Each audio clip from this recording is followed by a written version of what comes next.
And this is Imran and today's topic is कि अंग्रेज़ी सीखने के क्या हैं राज, क्या है सही तरीका, किन चीज़ों को जाने बिना, किन चीज़ों को अपनाए बिना आप अंग्रेज़ी बिल्कुल नहीं सीख सकते। आप कितना भी रट लें, आप कितने भी सेंटेंसेस को रट लें, लेकिन आप अंग्रेज़ी नहीं सीखते। इन्हीं बातों पे हम आपसे आज डिस्कस करने जा रहे हैं कि अंग्रेज़ी सीखने के लिए क्या है आखिर ज़रूरी, किन किन बातों पे ध्यान करना बहुत ही आवश्यक है अगर आप अंग्रेज़ी बोलना सीखना चाहते हैं। If you want to learn English speaking, if you want to learn any language of the world, अगर आप कोई भी भाषा को सीखना चाहते हैं तो आप उसे रट के नहीं बल्कि प्रैक्टिस से ही सीख सकते हैं। मैंने देखा है बहुत से यूट्यूब पर बहुत से सेंटेंस आते हैं, इसको अंग्रेज़ी में ये कहते हैं, उसको अंग्रेज़ी में ये कहते हैं, उसका ये है। इनको रटने से आप फ्लुएंट इंग्लिश नहीं बोल सकते without practice. Practice is most important, practice ही सबसे ज़रूरी है। बिना प्रैक्टिस के आप कोई भाषा नहीं सीख सकते। आप कितने भी यूट्यूब पर जाके सेंटेंसेस को रट लें, लेकिन जब आप बोलने चलेंगे 4 दिन 10 दिन बाद आपके दिमाग से वो सेंटेंस रिमूव हो जाएगा, आप नहीं बोल पाएंगे क्योंकि आपने प्रैक्टिस नहीं की। लैंग्वेज सीखने के लिए प्रैक्टिस ही मेन होती है, कंपनी ही मेन होती है। जब आप किसी कंपनी में बैठेंगे जहां कंपनी में इंग्लिश बोली जाती है तो आप उसको सुनते हैं और धीरे धीरे उसको ऑब्ज़र्व करते हैं। ऑब्ज़र्व करने के बाद आपको भी लगता है कि हम भी बोल सकते हैं, आप भी इंग्लिश बोल सकते हैं। जी हाँ, लेकिन कंपनी क्रिएट करें जहां इंग्लिश बोली जाती है। जिस घर में इंग्लिश बोली जाती है उस घर का बच्चा भी 3 साल बाद अंग्रेज़ी बोलने लगता है। उसको कोई नियम नहीं सिखाए जाते हैं, उसको कोई टेंस नहीं बताए जाते हैं, उसको कोई सेंटेंस नहीं रटवाए जाते हैं, फिर भी वो बोलता है। But he still speak in English without any teacher guidance. क्यों? सिर्फ प्रैक्टिस, सिर्फ लिसनिंग। जितना वो लिसन करता है, उसको ऑब्ज़र्व करता है, धीरे धीरे वो समझ जाता है। अगर रटने की बात की जाए तो रट के कभी नहीं सीखा जा सकता। अगर रूल्स की बात की जाए कि हम इस टेंस को याद कर लें, हम उस टेंस को याद कर लें, प्रेजेंट टेंस के क्या होता है, पास्ट टेंस में क्या होता है, तो इन सब चीज़ों को तो हमें पढ़ते पढ़ते 12 साल 15 साल हो जाते हैं। अगर हम लोग ग्रेजुएट हैं, पोस्ट ग्रेजुएट हैं, तो हमने English near about 12 years, 15 years, 10 years approximately we have studied in English, but still we are unable to speak।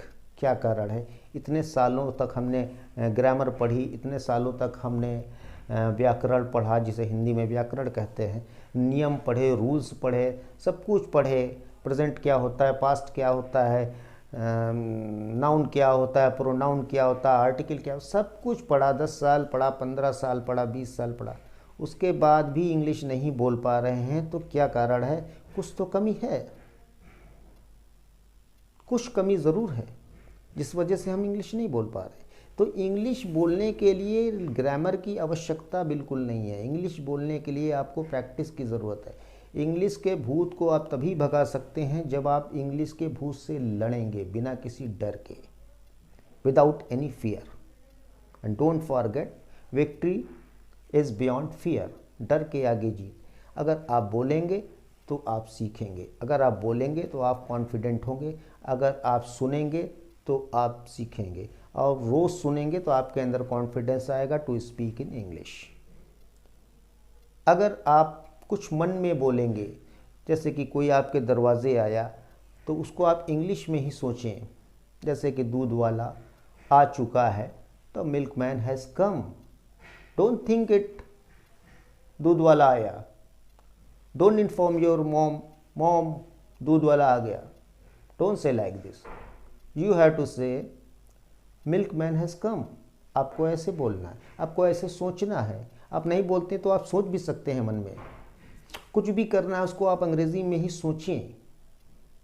आज हमें स्कूल नहीं जाना है, इसको भी आप अंग्रेजी में ही कहें कि मुझे स्कूल नहीं जाना है। तो इस तरह से आप सेंटेंसेस को मन में सोच के भी इंग्लिश को सीख सकते हैं। हाँ, उसके अलावा आप कुछ चीज़ों को आप जानें, अवश्य जानें, कुछ चीज़ों के यूज़ को जानें, कुछ चीज़ों के रूल्स को भी थोड़ा बहुत आप जानें। लेकिन सबसे पहले जो है आप सुनने की कोशिश करें, आप पढ़ने की कोशिश करें, आप तभी बोल पाएंगे। जब आप पढ़ेंगे, जब आप सुनेंगे, जब आपको एक अच्छी कंपनी मिलेगी जहाँ इंग्लिश बोली जाती है, where English is spoken, and this kind of company you have to join. अगर आप घर में ही प्रण कर लें कि हम 2 दिन किसी से हिंदी में नहीं बोलेंगे, टुडे माई लैंग्वेज फास्टिंग, या one day my language fasting, I will express everything in English without any other language, non stop I will speak in English. तो ज़रूर आप थोड़ा बहुत धीरे धीरे इस तरह से सीख सकते हैं। लेकिन अगर आप सोचें कि हम कुछ रट लें, हम कोई सेंटेंस रट लें, या हम रूल्स और टेंस के पीछे पड़े रहें अभी तक, तो जो आपने 10-12 साल रूल्स पढ़ें, जो आपने टेंस पढ़ें, उसको पढ़ने के बाद भी तो आप नहीं बोल पा रहे हैं। Even after learning 12 or 15 years, if you are graduate or post graduate, but you are still unable to speak, so what is the back of it? What kind of the lack? You are not unable, you are not able to speak in English। इतने सालों पढ़ने के बाद, सीधी सी बात है। अब हम आपको एक चीज़ और बता देते हैं कि इंग्लिश बोलने के 2 ही तरीके हैं जिन्हें आपको जानना चाहिए। इंग्लिश 2 तरह से बोली जाती है। एक होता है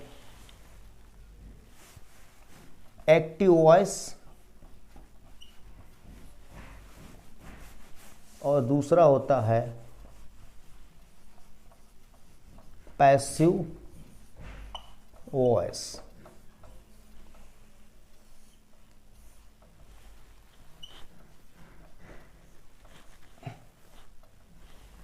active voice and passive voice.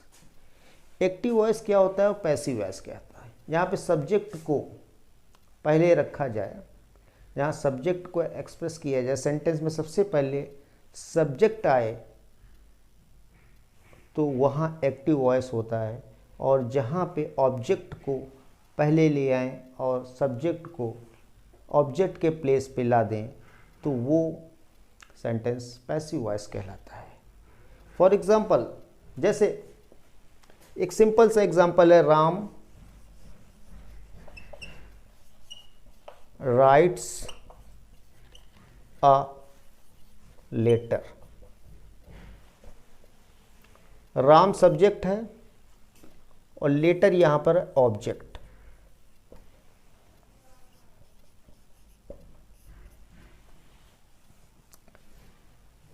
यहाँ पे सब्जेक्ट को पहले रखा गया है और ऑब्जेक्ट को लास्ट में या बाद में रखा गया है। अगर हम इस ऑब्जेक्ट को यहाँ ले आएँ और इस सब्जेक्ट को उधर ले जाएं, तो अगर इन दोनों में इंटरचेंजिंग कर दें हम यूं और यूं, तो ये कहलाता है, ये बन जाएगा पैसिव वॉइस। कैसे बन जाएगा? तो क्या हो जाएगा? अ लेटर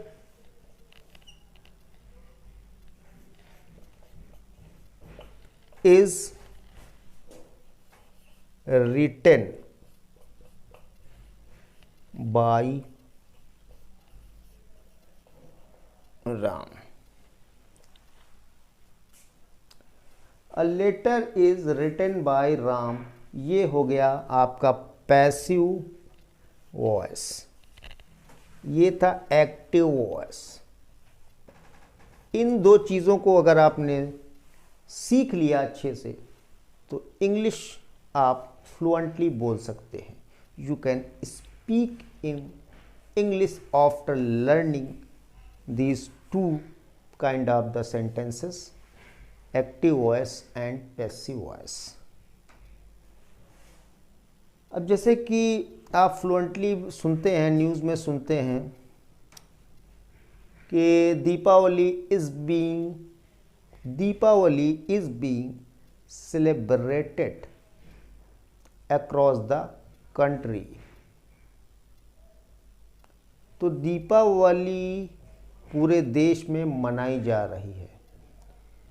तो यहाँ पे ये पैसिव वॉइस में कहा जा रहा है, इज बीइंग सेलिब्रेटेड, और यहाँ पे जो है जो सब्जेक्ट है वो छुपा हुआ है। Is being celebrated by the people, by the Indian, by the countryman.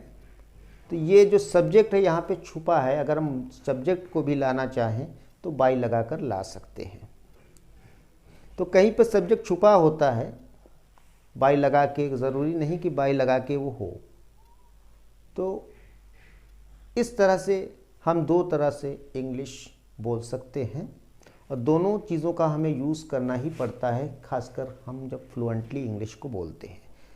तो दोस्तों, अगर आपको फ्लुएंटली इंग्लिश बोलना है तो आपको जो मैंने बताया है उसके अकॉर्डिंग अगर आप चलेंगे तो ज़रूर आप इंग्लिश बोलना सीख सकते हैं।